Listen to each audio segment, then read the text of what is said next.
Halo guys, selamat apa aja nih? Pagi boleh, siang boleh, malam boleh ya. Siap. Saya sama Mas Arif nih, kebetulan kita lagi nge-host acara namanya Kenapa Kita Gagal di podcast perdana ini. Banyak sih orang-orang tuh bicara selalu yang tanya keberhasilan, orang berhasil, tapi jarang yang tanya kenapa gagal ya. Nah sekarang kita mencoba, kenapa kita gagal? Contoh nih kalau saya nih Mas Arif, saya gagal nih karena saya merasa nggak pernah fokus.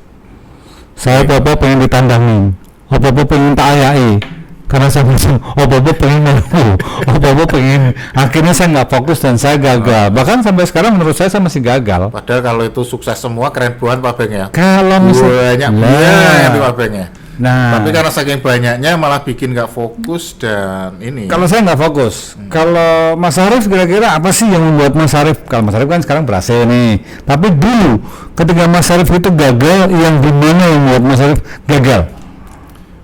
Baik Pak Beng, ini pertama sih di channel YouTube-nya kita ini ceritanya podcastnya kita ini akan menguak ya. Mengulik, mendeskripsikan tentang kegagalan dan satu hal. Siapapun? Betul, satu hal, tidak ada manusia yang sempurna, pasti pernah mengalami kegagalan begitu Pak Beng. Yeah. Nah, kita kalau berbicara ini di podcast perdana ini, kegagalan apa yang pernah saya alami. Jadi, mungkin apa Pak Beng ya? Apa? Apa di bidang apa? Mungkin saya kuliah Pak Beng, pendidikan ya. Jadi dulu itu masih sistem UMPTN Pak Beng. Oke, ya. Kemudian kayak anak-anak yang saat itu sebaya gitu Pak Beng ya, kita daftar UMPTN, mengikuti tes untuk masuk perguruan tinggi negeri. Yang sudah dicita-citakan sejak lama. Jadi SMP, SD itu sudah mikir nanti selepas SMA apalagi ya kuliah gitu Pak Beng. Ya. Ternyata setelah masuk ke sesi dihadapkan kepada satu buah kegiatan UMPTN berlangsung dengan kalau lancar ya lancar, kalau dibilang tidak ya tidak. Tapi saat itu saya merasa momen momen persimpangan yang paling berkesan sekali sampai saat ini. Jadi nama saya alhamdulillah itu masuk dalam satu daftar. Masuk sebagai calon mahasiswa di sebuah perguruan tinggi negeri gitu. Oh, udah diterima ya? Sudah diterima ceritanya gitu Pak. Yeah. Lantas ini kan tanyain kok gagalnya di mana gagalnya? Jadi begini Pak Beng. Setelah masuk di koran ini dengan sangat penuh sukacita, dengan euforia yang sangat luar biasa gitu Pak Beng. Sudah dari SD pinginnya kuliah sampai di satu titik akhirnya diterima kuliah dan sudah diterima. Melaporkan kepada Bapak Ibu saat itu Pak Beng. Ini agak melankolis nanti. Jadi masalah. Lapor kepada Bapak Ibu saat itu simple aja. Nanti nunggu papimu pulang, maksudnya bapak kondur ketika sorenya gitu Pak Beng. Ketika sore habis itu ibu menyampaikan kalau diterima kuliah. Terus langsung pada saat itu juga bapak ibu cuma ngasih satu statement singkat. Saya dukung katanya gitu. Untuk kuliah. Tetapi kalau ngambil kuliah adik-adikmu nggak akan ada yang kuliah ini. Loh. Jadi itu satu momen yang sangat simpel sebenarnya. Jadi apa ya Pak Beng ya?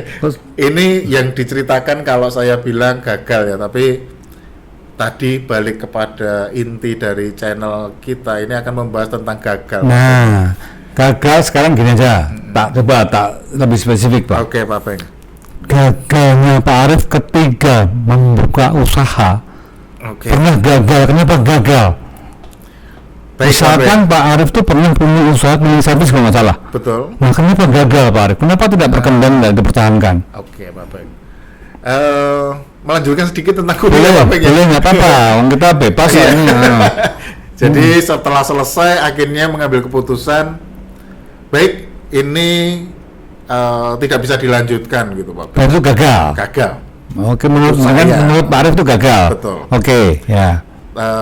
Meskipun kalaupun ini saat ini di usia yang sudah kepala 4 ini baru memulai lagi Pak Beng ya. Ya. Kebetulan ini saya melanjutkan di S3. Jadi kalaupun gagal itu ternyata tidak selamanya akan terus gagal. Oke. Saat itu gagal karena faktor orang tua. Betul, karena faktor ekonomi berarti. Faktor ekonomi ini yang sangat besar berarti sekali. dominannya saat itu faktor kegagalan adalah faktor ekonomi. Betul Pak Beng.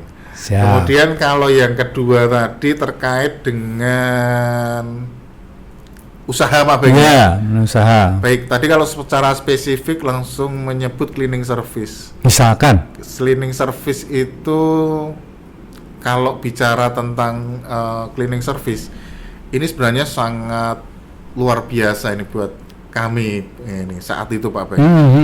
Jadi merintis usaha ini dari tahun 2002, kemudian di tahun 2005 itu sudah ada lebih dari 100 tempat lokasi.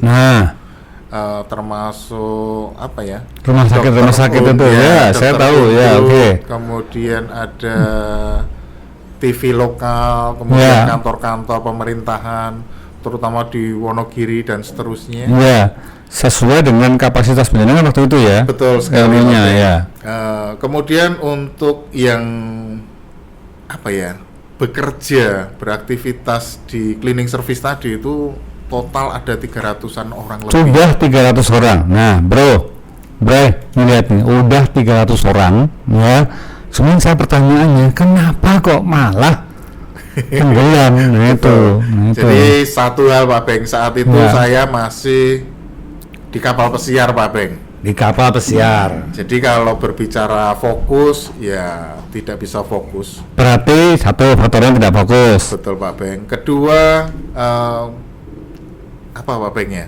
Ini terkait dengan sebuah, kalau usaha ini ada sebuah roh gitu ya, roh usaha Pak Beng. Ketika tidak ditungguin, ketika tidak di-manage secara personal, ini hasilnya pun tidak akan sesuai dengan apa yang kita inginkan Pak Beng. Berarti ada 2 poin ini kegagalannya nih. Satu karena tidak fokus. Betul. Yang pertama karena disambi gitu kan, disambi kapal pesiar. Yang kedua tidak dijiwai. Ya, betul tidak dilakukan, tidak dilayani dengan hati. Betul sekali Pak Beng. Siap. Ini Pak Beng langsung bisa merumuskan ya. Jadi ini terkait dengan usaha cleaning service. Kemudian ini berlangsung puncaknya di 2003 sampai 2004 itu dahsyat-dahsyatnya Pak Beng. Jadi apa ya? Kita saat itu benar-benar yang paling canggih itu secara alatnya, secara manajemennya, karena saat itu belum ada yang lainnya Pak Beng. Di 2007 ini mungkin menjadi faktor yang ketiga untuk kegagalan Pak Beng. Munculnya pesaing-pesaing baru dengan inovasi-inovasi yang lebih lebih kekinian pada saat itu. Betul. Jadi pada saat itu kita masih menggunakan secara simpel misalkan vakum ya, wet and dry vacuum cleaner. Apakah persaingan itu tidak diantisipasi? Diantisipasi sudah Pak Beng. Ini ada lagi faktor yang keempat Pak Beng. Menurut pengalaman saya. Jadi munculnya pesaing-pesaing ini meskipun sudah diantisipasi, tapi dengan inovasi-inovasi yang sudah mereka lakukan, ini muncul dengan dana yang luar biasa. Nah, berarti ada pesaing yang lebih besar modalnya. Betul sekali. Ini menjadi satu kegagalan tidak bisa berkembang pesat. Oke, satu lagi apa Pak Arief? Satu lagi, jadi dari tahun 2002 sampai 2007 itu kan ada satu sesi di mana ada sebuah kestabilan pendapatan Pak Beng. Kestabilan pendapatan maksudnya gimana? Jadi gini Pak Beng, per bulan kita sudah merasa nyaman, kemudian ini sudah cukup. Ketika dengan seperti ini saja sudah keren. Yang Jawa, samanya cukup guys. Nah, ini yang menjadi ternyata ini masuk jebakan zona nyaman. Betul sekali. Sama dia baik gitu mungkin ya. Jadi begitu masuk ke sana, tahu-tahu apa Bang ya? Ketika ada pesaing-pesaing saat itu yang paling dahsyat besar kan ada munculnya ISS. Masuk betul. Solo mall-mall, kemudian ini dengan seragam yang keren, dengan ini dan kemudian dibanding dengan sebuah keamanan, manajemen keamanan, security system dan seterusnya. Ini sebuah paket dahsyat itu yang cukup langsung menggeser apa yang sudah kami lakukan gitu Pak Peng. Akhirnya di 2007 itu ya selesai sampai di sana Pak Peng. Jadi mungkin kalau diambil kesimpulan yang pertama tadi adalah kita tidak fokus ya. Kemudian kedua memang harus ada roh kita. Jadi harus tenangan, kudu melayani dengan hati. Betul, tidak bisa kita serahkan, kita percaya. Nah, bisnis itu trust is good, check is better. Kan gitu kan, tidak bisa dicul-kecul. Tidak bisa dicul-kecul akhirnya gitu. Karena tinggal di kapal itu kan kita hanya menerima laporan. Jadi kalau kita bisa menyimpulkan faktor kegagalan itu karena satu, tidak fokus, ya. Kemudian dua, tidak melayani dengan hati. Betul. Yang ketiga karena persaingan yang datang punya mode yang lebih canggih, sistem yang lebih bagus, sehingga kita tidak bisa mengejar. Dan yang terakhir karena kita di zona nyaman. Sepong Jawa tadi, wis cukup sakmono wae rasa ngoyo. Di dalam persaingan nggak bisa begitu, ya. Kita tetap harus terus, kita harus terus memompa semangat kita terus. Nah, ini kan baru episode pertama ya. Tentu masih banyak kekurangan. Ya. Tapi ke depan kita akan ngulik lagi bagaimana sih kita ngulik orang-orang itu dari kegagalan supaya kita nggak gagal. Gitu ya Mas Arif ya? Ya, ini sebelumnya nanti kita lanjut yang kedua. Ini kita akan bercerita dari sisinya Mr. Beng ini. Mr. Beng ini kan sangat luar biasa ya. Beliau ini ahli di bidang pariwisata, ketua organisasi pariwisata se-Indonesia itu beliau selalu hadir. Kemudian GM lebih dari 20 hotel bintang 4, bintang 5 dan seterusnya. Pembicara motivator nomor 2 se-Solo Raya, karena nomor satunya belum ada sampai saat ini. Kita akan lihat versi Pak Beng. Pak Beng ini apakah pernah gagal ya? Karena Pak Beng ini kan profilnya kemana-mana selalu necis, selalu komplit, masuk di koran setiap hari dan seterusnya. Kita saksikan di episode yang kedua. Oke, salam gagal tidak pernah Pak Beng? Ya, gagal itu tidak selamanya gagal kan gitu nanti. Iya. Pasti bisa berhasil lah kan gitu nanti. Oke, ketemu di berikutnya. Yoi.